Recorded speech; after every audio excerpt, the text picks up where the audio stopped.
Today, we will review the Vista Tab 30 Pro from itel. New release lang siya and 9,999 yung price niya. Not bad na para sa specs and features niya. So bago tayo mag-deep dive sa review, unbox muna natin.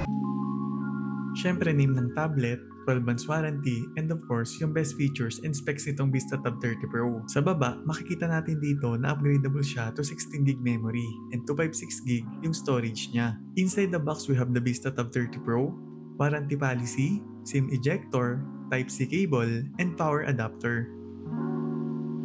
Slim design yung tablet, lightweight din, and matinis yung back kaya smooth hawakan. Ang maganda dito, hindi dumihin at modern design yung camera kaya aesthetic tignan.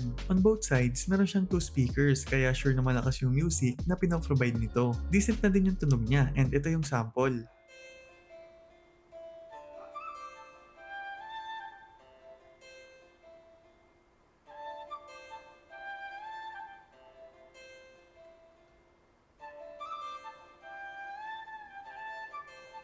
Meron siyang 3 buttons dito for power and volume plus SIM card tray. So yes, pwede mo siyang ilagay ng dalawang SIM or isang SIM at micro SD. Also, meron ditong dedicated keyboard and stylus pen.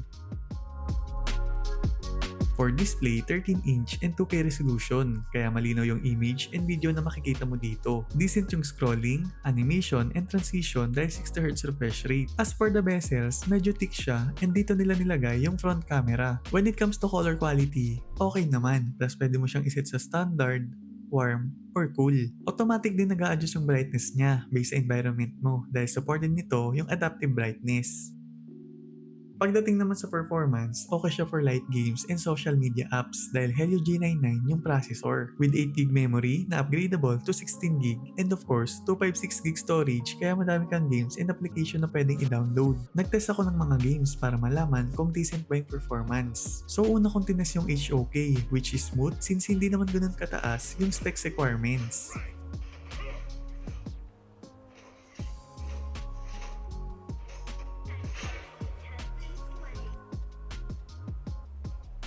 Syempre hindi mawawala tong Mobile Legends and available dito yung super frame rate and ultra graphics. Sa performance niya, makikita natin dito na kaya niyang i-handle yung laro.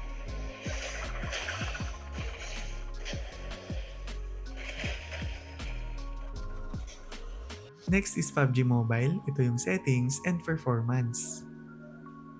As we can see, playable naman siya as long as nakaset lang sa recommended look settings.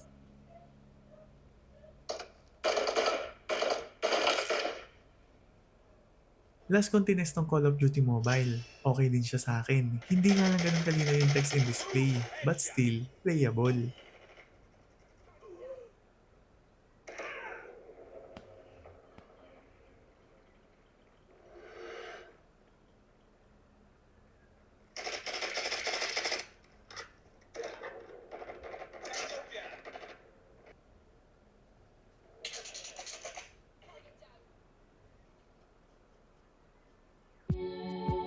13 megapixel yung main camera and 8 megapixel yung front camera.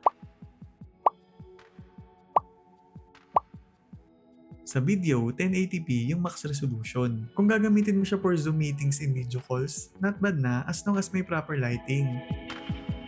Android version 14 OS and it comes with pre-installed Office kaya ideal for school and work. Perfect din to for kids dahil may application for learning and entertainment. Additionally, it features Ibana which is AI voice assistant na powered by ChatGPT. It also includes AI wallpaper generator na magagamit mo to create wallpapers using text or image. For security, merong Face ID providing quick and secure access sa tablet.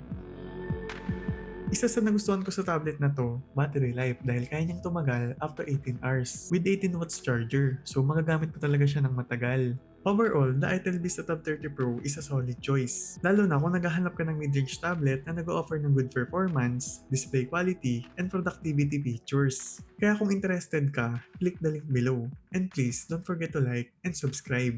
Kung meron pa kayong ibang questions, i-comment nyo lang and sasagutin natin yan. Thank you guys, see you in the next video.